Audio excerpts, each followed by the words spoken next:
It's the Opperman Report. And now, here is investigator Ed Opperman. Okay, welcome to the Opperman Report. I'm your host, private investigator Ed Opperman. You can find me at Opperman Investigations and Digital Forensic Consulting if you email me at oppermaninvestigations@gmail.com. The next best way to get a hold of me is Patreon. Go to Opperman Report Patreon. Everything you hear Monday to Friday, AM/FM radio, you can find over at Patreon with all the ads and the commercials. I know people hate the ads. They're so upset about the ads. So it's ad-free, commercial-free at Patreon, Opperman Report Patreon. I put up exclusive stuff there all the time for free. All this P. Diddy stuff. I got so much P. Diddy stuff on there. I'm turning into the P. Diddy of Patreon. Okay, I got this incredible video of Jonathan Odie, who back in 2018 went down and shot up the Doral Trump golf course. Then he starts being interviewed. There's a video of him being interviewed by the U.S. Secret Service where he starts talking about P. Diddy and these sex parties and Cassie, all this stuff back in 2018. Now get this guy still hasn't been convicted yet. He's testifying. He's working with the FBI against P. Diddy. There's no doubt in my mind. Great stuff there. And plus, you got to see his witness list. I haven't gone through and searched all these names, but he's like 200 names on his witness list. But the guy went in there, shot up the joint on video, so there's not much of a trial here. Okay. Wow. So, great stuff there in Patreon. The archives are at Spreaker.com. You go there. It's a chat room, put up new content every Friday night. And if you go there and Google Patrick Bergy, you're going to find some of the best content we've ever had on the show. Patrick Bergy is a former, he went into the military like 39 years old, something crazy like that, doing working on these projects of social media, computers, psychological warfare type stuff. He'll explain it. But he's got a podcast called The American Awakening, 7 p.m. Eastern Time. It's on this format called IRNbroadcast.com, but he's also on Twitch. Twitch.tv, PFC_Bergy. He's on Patreon too as well. Patreon.com, American Awakening. You can find him there too as well. Mr. Patrick Bergy, are you there? Yes, sir. Thank you for having me on, Ed. Hey, boys, it sounds like a different guy. We've been talking for 20 minutes off the air. What a smooth FM Patrick Bergy we had now. Hey, man, I love when you come on the show. Thank you so much. You know, I got an open invitation anytime you want to come on here and tell something. But remind the audience, who is Patrick Bergy? You did a pretty good job summing it up there. Okay. Enlisted at 39, turned 40 at basic training. The one thing I would say is that, when I went into the military, this is back in 2005, my MOS was, I was signal support, right? It was when I went into contracting afterwards in 2007 that I went over and started working for Technology, and that's when I started working on the IIA project, which is it's publicly available information. You know where to look. And also, the last time I was looking through our chat on Facebook before the last interview, you have some kind of a local cafe thing. What is that again? It's like a... Yeah, that's what I'm working on. I have a commercial property here that I have now, and I've just been working on the project of turning it into of basically making a kind of combining a Starbucks with a Google data center and a marketing company, right, for influence. So it's a members only cafe for content creators and business owners, looking for a way to bring those two people together, so that local businesses can have access to tools to be able to put them online, right? And it's a great opportunity for kids. It's a great opportunity for anybody who understands how to set up websites or do the basic things. And if you like lawn services, places like that, they can't afford these big Cox Media marketing companies. So I'm looking at a way to kind of create a social network, but also having a physical location where people can actually go and meet. Because Facebook and all those things. The internet's great, right? But it's taking away from us that human contact, and I want to try to bring those together. Man, you took the words right out of my mouth. This whole thing with this cat, these Haitian cat eating stuff, in the old days, when people were talking face to face and we didn't have these stupid phones in our hands all day long, I don't think that story would have gotten as far as it has, you know what I mean, on Twitter and Facebook. Yeah, it was just a distraction, but it was also tactical. I'm not sure because there's just not enough data, but I'm not sure if it was like the disaffected Republicans, or someone like Stone that did it, or if it was like Democrats, DC lobby Democrats, that put that together. But no, that the cat thing you could see from a mile away was just stupid, and it ended up being horrible. They're emptying out schools with bomb threats because Trump mentioned it during the debate. And I voted for Trump in 2016. I voted for Trump in 2020. I rode all over the state of Florida. Bikers for Trump. You were with Bikers for Trump, right? Trump, and but you also can't give me crap for speaking out. What am I not? I love Thailand, right? But one thing you'll notice when you go to Thailand is that every home and every business has to have a picture of the king and queen, right? Or maybe just the king. But every home has it, and I think every home has a Buddha as well. And I get the Buddha, okay. But the thing that creeps me out more, I would argue, is the king. But the country's beautiful. It runs great, right? They've been around this guy's been around like 100 years. I don't want that in America. We hang a flag on a pole, right? Not a man's picture on the wall. So I'm an American. I am a patriot. I love and protect and fight for a flag, not a man. Do I want Kamala Harris to be the president? No. Jesus, Mary and Joseph, no. But look what we got. We got Trump going off, off the deep end with stuff that's being fed to him by Laura Loomer and others. The same misinformation and disinformation people were getting to him back in D.C. back in 2020, right? The same, and what when Millie was arrested, she was wearing a Laura Loomer shirt. Really? This is their network, right? So Loomer is part of that same network that is feeding this misinformation and bullshit to Trump. And I wash my hands of it. Jesus, Mary, what am I supposed to freaking do, right?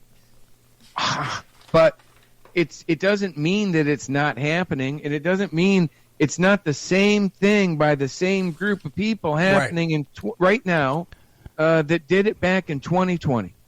Loomer's on my list of things I wanted to ask you about. So let's hit that first. Now, I had a guest on this show, a guy who I respect, a guy who I know in person. We worked on a project together. In fact, you even helped with that project when you gave me a phone number. Okay, let me ask you this. He tells me Loomer came out of James O'Keefe Project Veritas, right? So he has some kind of training there. And he also tells me that James O'Keefe Project Veritas had training from Eric Prince in doing undercover operations and surveillance and tactical. Yeah. You heard that story too? You heard that too? Yeah. Yes, I did. And I would argue I remember it being from a pretty solid source. Yeah, and that public knowledge. And that O'Keefe was offered a contract by Qatar to go over there and do undercover espionage. Yeah. Now, what about Loomer, that she has a bunch of honeypot type women around her? That you've told me stories about General Flynn's son. What do you know about Laura Loomer and honeypot type activity? Yeah, well, you would think she would have better luck than Tori, but Tori's got some pretty good numbers on her bedpost when it comes to honeypotting. Not me, thank you very much.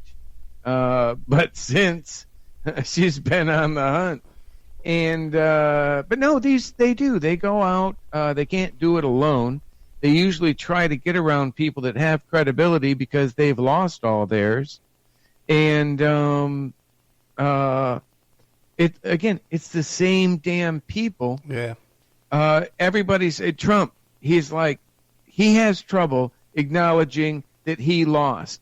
I do not have trouble acknowledging he lost by a lot, by the numbers that they were looking at, because of the batshit craziness of people like Millie Weaver, who I didn't have anything to do with it, right? Hey, do you mind if we tell your story in a documentary? No, sure, that'd be great, right? I'm trying to get this out. Little did I know, Tori's sister, literally, Maria Helen Morris, literally worked for the State Department and put those partnerships together between the State Department and Facebook and the other social media platforms. Little did I know that. Holy cow, right? I guess, again, when I point to all this stuff being kind of, I have to wash my hands with it, this being like above my pay grade, it's like, really? You got people from the State Department who put these partnerships together, inserting people on the ground, assets on the ground, covertly into documentaries to discredit the documentaries. Literally, her sister, the sister of the woman that put the Facebook partnership together between the State Department, Maria Helen Morris. She's got damn videos on YouTube with the seal of the State Department behind her explaining what she did for the State Department with Facebook and these things. And her sister was the one that destroyed Shadowgate to silence what I was trying to say. So it's like, and nobody cares, right? Yeah. It's like people are so freaking brainwashed. Oh, no, you can't talk bad about Trump.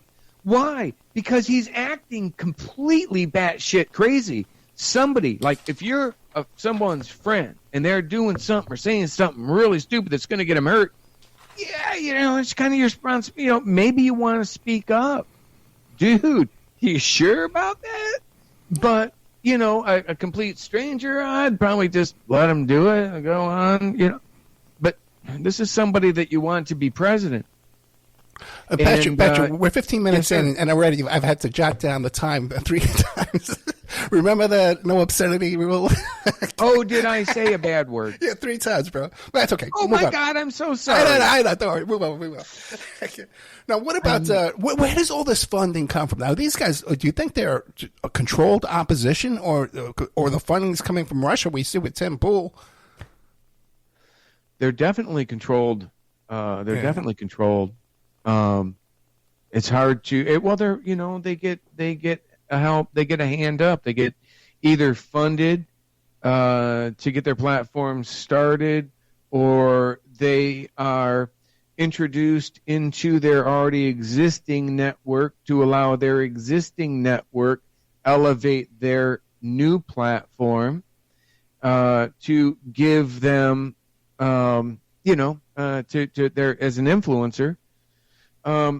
When you do that on the scale like someone General Flynn did, for example, or even Tory, right? Just like an individual, quote unquote. But she had a lot of money coming in from sources, crypto and stuff, right? And so I'm going to assume that probably a lot of these influencers do.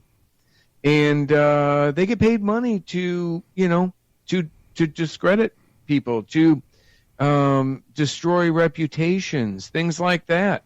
And that's the new world we live in, Ed. The new world we live in is to just win by destroying, even if it means fabricating or entrapping or whatever. I think you're the one that told me it was Roger Stone who has the ability to elevate these accounts. Oh, Roger Stone. Yeah, he's my go-to. He's been doing this for like 3 decades now in DC. He brags about being the pioneer of this stuff. I acknowledge being, one of the pioneers, at least from the Army perspective, but it was also a joint operation. So, at least for the nomenclature of IIA, I was one of the original pioneers in that back in 2007. And I don't look at it as like this great thing. I look at it as like, oh, darn, this is going to be difficult, right? This is going to be something we don't want to deal with. This is going to be something that's going to make my children's lives more difficult. Oh, yeah. I say all the time that in 5 years from now, we're going to be electing people to the Senate that their only qualifications is they have 1 million Twitter followers. Or big tatas, big numbers and big tatas, and you can start already seeing that. Oh, yeah. And they aren't always, what does Trump say, bringing us their best and brightest from that demographic. So I don't see it heading in the right direction. Where's the money coming from? Peter Thiel, the PayPal Mafia. When I have Barrett Brown on here, he talks about the PayPal Mafia and Russia, right? Well, yes to all those sources up until you said Russia. Oh, really? Then separate that into the OCONUS category.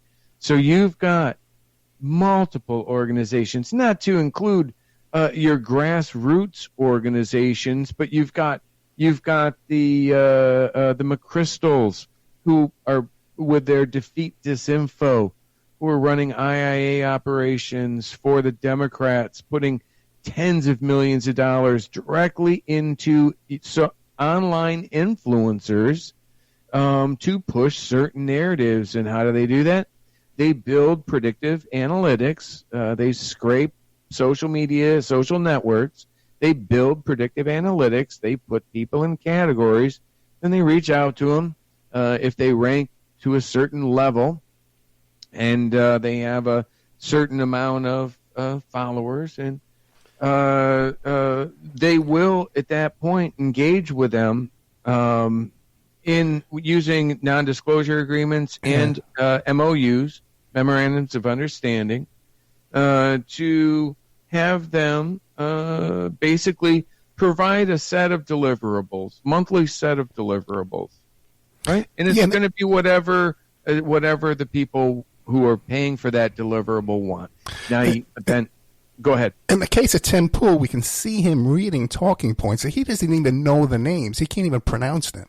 And he's reading. You see, when we go back and look with hindsight, he's looking down at a paper, reading it. What responsibility did he have to understand that amount of money, the providence of it, right? This is a major problem because I told you earlier, I love my country. Yeah. I'm so much against the Ukraine and Russia war, it's not even funny. I don't want Ukrainians to be dying, and I don't want Russians to be dying. I'm absolutely against the war between Israel and Palestine, and now they're bringing in all of these other areas. And I'm against all of them, right? But a lot of this, if not all of it, is a product of the weaponization of either social networks, smartphones, or now we've seen pagers. Right? Yeah, what do you make of that? It seems that what came by surprise. It doesn't seem like anyone in U.S. military or intel was aware of that capability. Well, I think just because you can do something doesn't mean you necessarily should. I think you cannot control the people next to them, or the damage that's going to do to that person holding someone else's child, or in an elevator with someone else, with a group of people that could be driving a car. Innocent, You're driving a car. You run over a school bus now. You're right. 3,000 people were injured. They got 8 or 9. Those numbers, even if you're into an analytics perspective, do not make sense. So from an operational, let's do an AAR on this. What went right? What went wrong? What can we do in the future not to have this happen again? Well, what went right was we killed 8 of them. What went wrong? We pissed off hundreds more and made thousands more enemies. What can we do better in the future? Not do this again, right? AAR. Let's not do that again, right? Yeah. Hey, but back, okay, so moving away from Israel now, back to Tim Pool and these online guys on Twitter. You've seen DC Drain, all these characters. Like today, there was they started pumping out this assassination attempt. There's a third assassination attempt. So now that they're getting a lot of this stuff through their butthole, okay? It's not accurate information. No. And then they keep promoting it, and then even double down after it's proven that it wasn't an assassination attempt today. Yeah. Well, they have to be relevant. Yeah. They can't talk about how great it is that the sun came up today. It did. It was beautiful. It was spectacular. But people were kind of expecting it. If you have news that the sun's not going to come up, that's going to be the story that all these people are going to lead with. I don't, it's just the algorithms. The algorithms don't want us to be happy. Yeah. The algorithms want us to be in this state of chaos, in this state that we're in, right? Why? Because the algorithms are programmed by people that have a fiduciary responsibility to their shareholders, right? So, yeah, we have no control over what's going on right now. How much of it is these guys are out on their own, just coming up with these ideas out of their own head, or they're getting scripts? You mean like for what? Like the pagers for the algorithm? No, not the pagers. Like every day, like this Dom Lucree will come up with nonsense, these theories and coming up with a P. Diddy video from 10 years ago, 15 years ago, saying this is brand new, it was fed to me, or again, this cat story, they know how much of it is real and how much of it is being fed to them. Well, it's almost always real. There's almost always a cat almost certainly died, right? You could create the panic of COVID with a common cold, right? You just have to be like, oh my God, look what's going on. So, and then start bringing in all of these what ifs, right? All the time you see it starts with something that just kind of happened that almost certainly randomly that wasn't necessarily good, right? And they will turn it into, Michael Hastings' car crash, which may have been something that was tampered with, but it also may have been an accident. It was a nice car, and I understand he did like to go fast in it, right? But that car crash it was easily turned into a component being hacked on the device, almost by Hayden. Maybe he did, and Flynn. Maybe they did, but we don't know. Yeah. Right. And it's irresponsible to jump off a cliff, just spew this stuff out there. Yeah. Okay. So there's nothing wrong with having a conversation about the potential threats or security issues with those vulnerabilities, like in your vehicle and things like that. Nothing wrong with a conversation about that. But when you point it towards and focus it on, like an individual, as if, yeah, that's definitely, that's just one example of how you can take something that happened naturally and then weaponize it for years into something bigger. All starting with something that actually happened, and then expanding out with plausible theories that never had very much actual factual evidence that you could verify to support it. Who is this fellow? I know his face. I see his face, but I'm not in those circles where I consume this type of media. This guy, but I see you're very upset with him. When I look at your Twitter, your Facebook, Ivan Raiklin. Oh, Jesus. Slowly I turn. Yeah. Go ahead, bro. Hey, we're okay. I can say that, right? Oh, no, yeah. Oh, no, I'm sorry. Yeah. I'm just saying, I'm pushing your buttons if I mentioned it Raiklin. It depends on how I had lunch with Ivan back in D.C. on like the first week of December in 2020. He was running around D.C. with a list back then. There's a list of all the people we're going to have testify before Congress, and we're going to expose them, and we're going to take them all down. Well, he wasn't the marauder then. I don't know if he was anything special. He has tweaked his marketing a bit. But, he had the same BS, and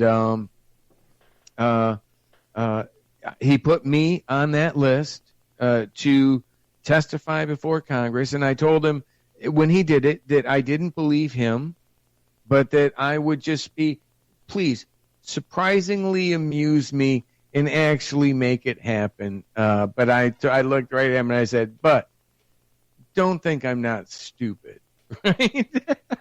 And sure enough, nothing on the list ever happened, and I certainly never testified. Well, who is this guy and what's his background? He is an attorney, apparently, which, that puts him up on the list of people that you adore. And, right? Oh. And he was, when I saw him in D.C., he claimed he was kind of like working with Flynn or working for Flynn, and that he, God's my witness, he told me that if he, and Millie was there too. I think Millie and Gavin were both there. And he said that, they got to get this turned around with the election. And if they did, he was going to get like a big, Flynn had promised him like a big, like a Secretary of Defense or something. I don't know. But so, I mean, that's who Ivan Raiklin was. And as soon as I heard that he was working with General Flynn, I knew none of it could be trusted. So, or believed. And sure enough. And so when I see him come out now with another list running around, only this list now is really problematic. See, the list he had before and the shenanigans he was doing before was after Trump had already lost. Although I don't know what he was doing before Trump lost. He may have very well contributed to that with his own demographics of just crazy people. And I don't know, right? But when people like Ivan are given a platform by people like General Flynn, and they run around and they do these things, which they know are just not, just BS, but it's just a way for them to raise money. That turns people away from Trump. Look at him. People associate Trump to him. People associate Trump to Flynn. People associate Trump to Stone. And then people either don't go vote, which I may fall in that category, or people go and vote for somebody other than Trump. Yeah, but is Trump any more stable than these characters? Is Trump any more stable than Loomer? And Trump any less racist than these characters? Is he any more capable than any of these characters? Well, that Bianca chick, which I would also argue is an asset. You know, the girl from the woman from the Mexicans for Trump. No, Hispanics for Trump. Bianca? I don't. Yeah, well, I can't think of it. She's a friend of Tori's, and so I don't put too much concern in actually getting it right, to be honest with you. Such a dick. I think that's okay. Yeah. It's a name. I was referring to a name there. And a good friend of mine, Richard. You don't have to go back and do that one. But no, so I kind of got lost on that. But no, she. Where was I with that? I don't know. I was asking you, is Trump any better than these kooks that he has surrounded him? No, he's not. He's not. Okay. He's not. And okay, one of the things I wanted to point out, one of the things I wanted to say, is that somebody put that. Oh, that Bianca girl. That's why Bianca Garcia, Latinos for Trump. Yeah, Latinos for Trump. I'm sorry. That's okay. It must have been awful saying Mexicans for Trump. But I'm an American for Trump, but I don't think they actually have one of those. So she puts out a thing saying how Kamala Harris is like a criminal, which I don't think she's a criminal. Or maybe she was saying corrupt. Absolutely. I'm sure they all are. And she's like, I can't vote for that. I'm only going to, and I'm like, are you serious? Trump absolutely is as corrupt as anybody else running for office right now. And we may be okay. You just got to be honest about that, right? I voted for him in 2016 knowing I was not voting for Mother Teresa. Yeah. I knew he was, kind of bad, a lot of bad. In 2020, I voted for him again because, really, Biden? Right? So, okay. But then, I saw him just kind of getting worse and worse. And they're like, Millie was calling to have the National Guard come in back in May or so of 2020, well before the election, to have the National Guard come in and take over the voting booths and such. How do you think that impacts like normal-minded, hardworking, intelligent, educated people? Are there any left? Yeah, they are. They just aren't voting for Trump. And I guess they're not spending all day on Twitter either. Now, you testified before the January 6th hearing, right? What was the nature of your testimony? And were you aware of this big plot to attack the Capitol and sabotage the electors and maybe kill Mike Pence in the mix? Well, I was more there kind of like as a fly on the wall. I write my book. I was a whistleblower. I had submitted an affidavit. I wasn't operational, as I would describe what the rest of them were. Right. There were like hundreds of contractors that were there, paid. Most of them were MIC. Almost every one of them, MIC contractors. What is MIC? Military-industrial complex. Okay, gotcha. So they were all either current MIC contractors. A lot of NYPD? Or I saw a lot of guys that were like National Guard, even from like Utah or further places out there, right? That had come to the Westin in Virginia with their cyber backgrounds, right? To be part of that cyber thing that Flynn was putting together with Byrne and the whole thing in D.C. was more of a coup than people think. Repeat that. More of a coup than people think. Yeah. It was definitely. You hear me all the time. I believe that it is a coup. Even though I was there with the people, even though I support the things they're talking about, even though this and that, right? What they're doing is wrong, and I never supported that. I told them at the time. I was the only one at that meeting with Byrne and these others that literally said, "Don't you guys realize that this is a recovery, not a rescue, right? We need to figure out what went wrong. We need to spend the next 4 years making sure that doesn't happen again and setting up a way to even do better." Well, right? just simple get out the vote. Doesn't that seem like a common sense thing? Yeah, I think 13% of these people at these rallies aren't even registered. You know what I mean?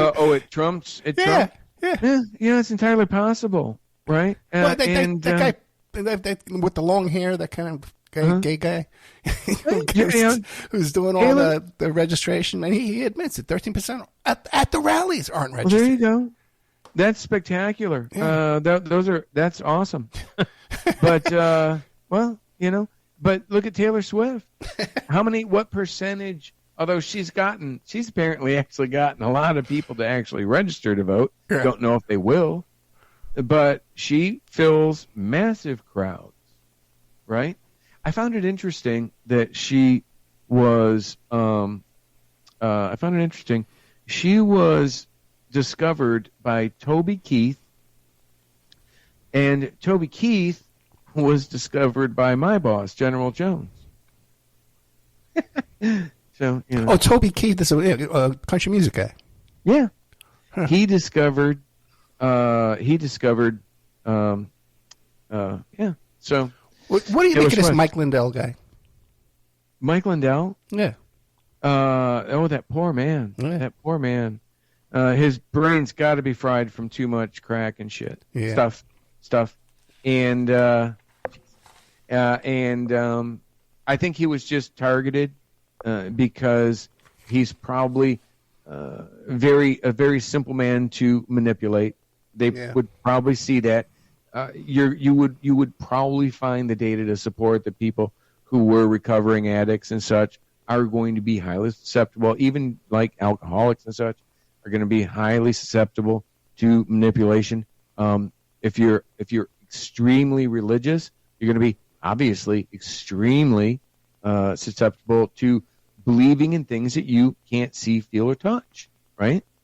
So those are the things that when these Cambridge Analytica companies are, sorting through data looking for, that's how they're putting together the data. Those are the demographics that they're trying to define. And then they find those demographics, they target those demographics. And I find it quite interesting that Taylor Swift was discovered by the guy who was discovered by General Jones. Now that went over my head, man. I get what you're saying now. That's interesting. Right? Yeah. And now who's attacking Trump politically? Yeah. I almost broke a tear when I found that out. Well, Trump. What kind of a madman says I hate Taylor Swift? What kind of a president says Taylor Swift? How do you say? Never. No. Gosh darn it! But let's get that way. Something back to something serious. Ed, Yeah, what were the odds? But let me ask you this: these assassination attempts, man. Do you think? Now, these... what do you say? What do you say when you? Okay, so that took a minute to sink in, didn't it? Right. Yeah. But you realize what I just said, right? Yeah. So my boss, when I went into his office, although I've never even met him personally, I answered directly to his son Jim, who was president for 8 years. For the first 3 or 4 years, we spoke almost daily, but all of my work was overseas, right? I only actually went to the corporate office 2 or 3 times during my 8 years with Dynology. But the last time I was up there, I went up and he took me into his dad's office, which is right next to his. It's bigger. It's the biggest office in there, like on the 15th floor of the Towers Crescent building in Tyson's Corner. I mean, it doesn't get any better than that, right? And that's where Flynn works. What's that? That's where Flynn has an office. No, he doesn't. Oh, no, I thought I got that from your page, no?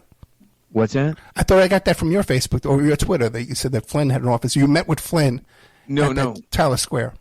No, I never met. I believe, the only time I believe I actually met with Flynn, I believe I may have met with him at in Afghanistan, in the MWR. I think, but that's going way back, and I can't remember for sure. But I do believe, I think it was General Flynn. But so that's the only time I ever talked with him. What do you make of these assassins, these attempted assassins, especially this last fellow, Ruth, and his connections to Afghanistan and recruiting people for Ukraine, recruiting fighters for Ukraine? That's a pretty odd guy, right? Yeah. I don't know. Does it seem possible, though, because they have a connection to BlackRock, both of these guys, that this private intelligence, this Cambridge Analytica, is it plausible? Yeah, absolutely. Does it look like it? Does it look like could it? Okay, is it plausible? Yes. Could he also just be a veteran like me? But I've just got my screw tightened a few more notches. Yeah, right. Right? He doesn't seem like a horrible person, like a bad person, but he seems kind of broken, hell-bent on war, hell-bent, just sold. He's just been sold on the war in Ukraine. And so could we possibly, with very little data for me to support my argument here, but just for a conversation, could we possibly argue that it's not a CIA thing in as much as this whole weaponization of social networks, not just social media, social networks, this weaponization of social networks are just breaking people mentally at a faster and faster pace, right? And this is going to be a pattern that could very well, I believe, it is going to end up destroying us. I don't see how. Well, is that the goal then? Because you were behind the scenes developing this stuff. Okay, and so was there a study done to say, hey, if we do this too much, the whole country's going to go nuts and start eating cats? You know. Well, most of the stuff that we were done, that most of the stuff that like the engineers or the coders would design, or anything that we did, right, would be based on the recommendations of, like professors, right, psychologists. So you kind of trust that maybe they know what they're doing. I certainly don't. No, definitely not. No. EFC. Okay, real quick. I noticed you have some. Slowly, I turn once again. You have some comments about Dan Bongino. Yeah. Did you see the video that I put out on Bongino? I didn't get a chance to listen to it, but tell us now. It's pretty good. I made a song for him, and I actually put. So I used a video from a trip that I made out with one of to Naples. Going to go to Naples with one of my supporters to meet with Dan Bongino, just with a copy of my key tam that I had handed off. So this is like February of 2020. I had submitted my key tam January 17th in D.C. federal court to Judge Mehta, who happens to be the judge that's overseeing all the major cases there, which I find a conflict of interest because had he actually acted on the key tam, had Bill Barr enjoined the Department of Justice to my key tam, which they could have done. What is a key tam? What's that? A key tam. What is it? A key tam is it's from a thing called the Lincoln Law, It's the whistleblower law, right? So if, it was made back in the days of Lincoln, when when the government would order 1,000 rounds of ammunition and they would only get 700, or some of them would be filled with sand or whatever, right? If there was some fraud and somebody saw it and they reported it to the government, the government would go after the people doing it, stop them from doing it, and give the person who reported it a percentage of that, whatever they were doing from the government. Now, but there are restrictions for that, which I had waived a long time ago. One of those restrictions is not talking publicly about it, which I had already done. So my purpose for doing the Ketan was strictly to try to get accountability, right?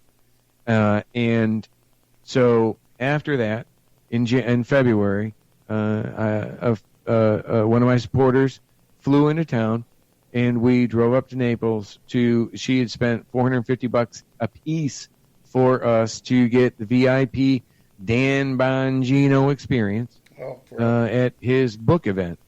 And I went down there. I spoke with someone beforehand, just trying to get a moment of Dan's time to be able to give him this stuff and hopefully just be able to start a conversation with him. Here, look at this. Why did I give that to Dan Bongino? Because so many of the people that he talked about on his show were directly connected and listed in my Ketan. All right, but he treated me like crap from the time that I walked up to him. And here I got my Biker's 45 vest on, Afghanistan veteran. So you'd at least think he wouldn't, but he was just like, this isn't the time for this. And next, and I was like, okay. So we go back to the table, and we're sitting there waiting. He comes out, does maybe a 20-minute thing, really $450 for 20 minutes, and my steak was burnt. But he actually sent a couple guys over to the table with cameras taking pictures of myself and Susan, right? Like, spies. And I'm like, wow, that's great. So Dan, within a day or two, blocked me. Really? Yeah. Now, I find it interesting that he started with Fox News just a few weeks later. Whether or not Jillian Turner, the now at the time I think a White House correspondent for Fox News, but the former vice president of Jones Group International, my former colleague, I'm assuming maybe she hooked him up with that job at Fox News for burying my story, right? My Ketan. Why would I say that? Because my Ketan named Fox News, named Jillian Turner, right? And then shortly after, he got this big buy-in offer on that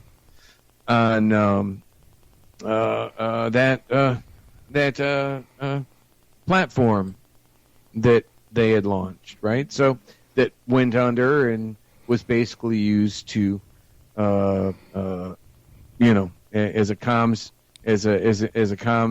thing for the attack on January 6th. So, Bongino's out pushing, Bongino's like still pushing the 2020 elections stolen. Yeah. And I'm like, listen, how bad do you want Trump to lose? Don't these people understand, right? And I think I have a right as an American who is a registered voter to publicly say, listen, this is not smart. If you keep pushing if you believe that the 2020 election was stolen, the only way you're ever going to get the answers to that is if in 2024 your man is in office. And let me tell you, your man's not going to be in office if you're pushing this nonsense right now, because it's turning off Republicans. It's turning off independents.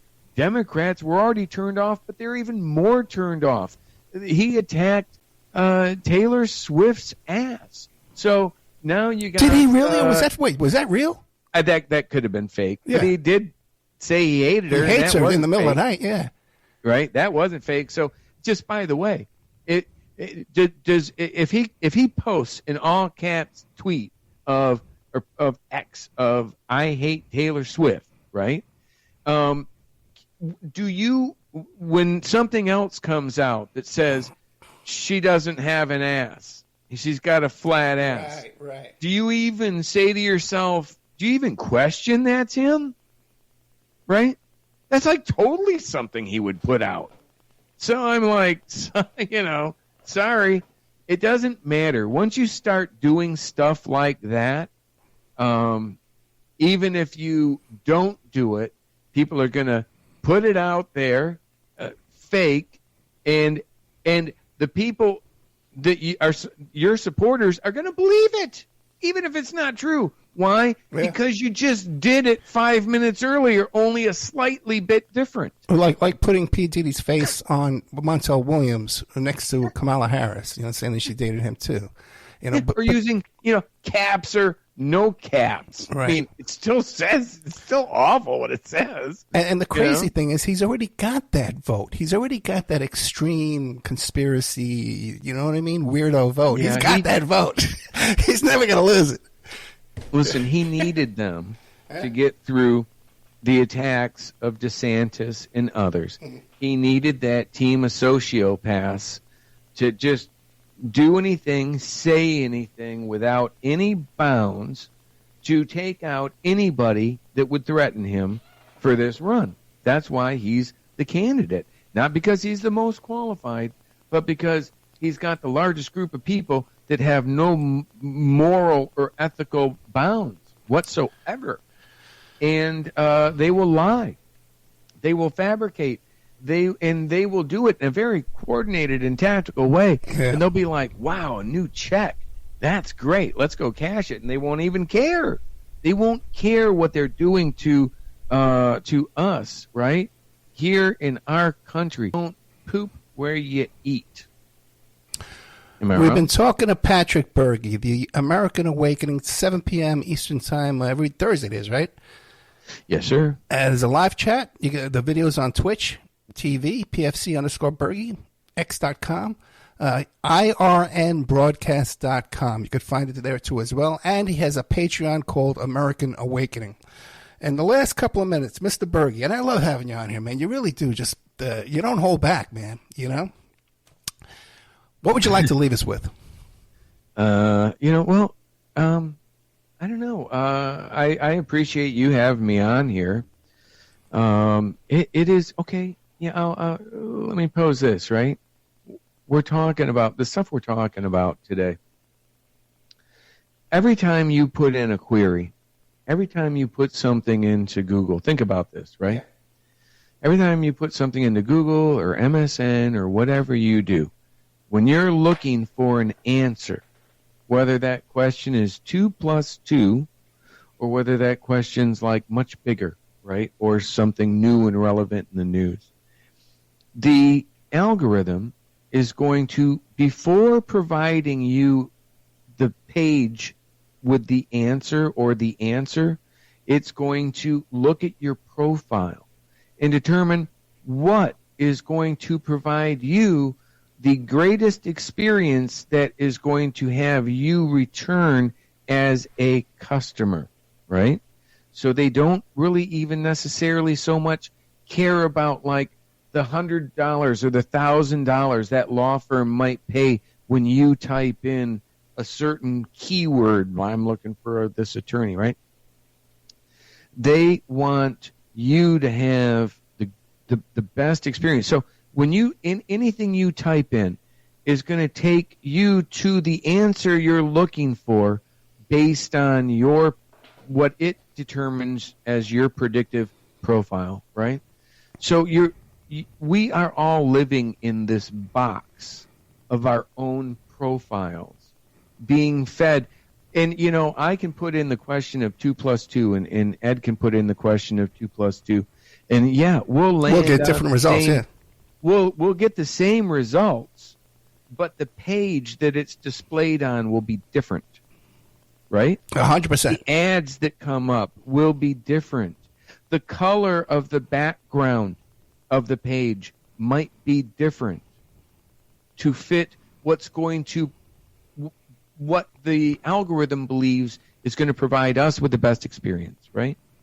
So, is our best experience, or is this healthy, right? Because who's controlling that?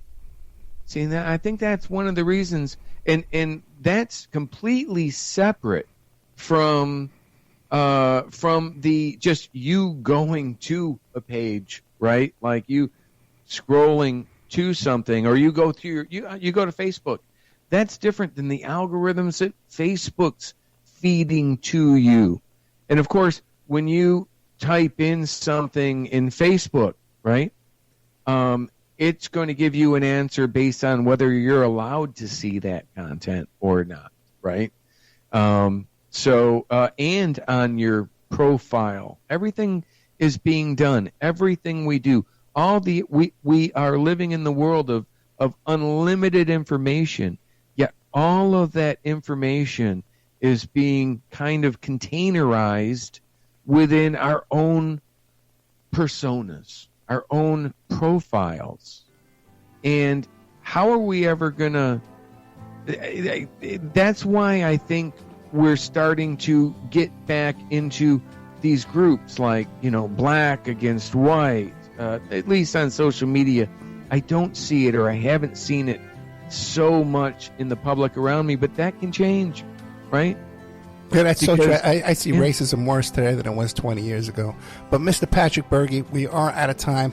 I got some more questions here for you, man. I'll get you to come back.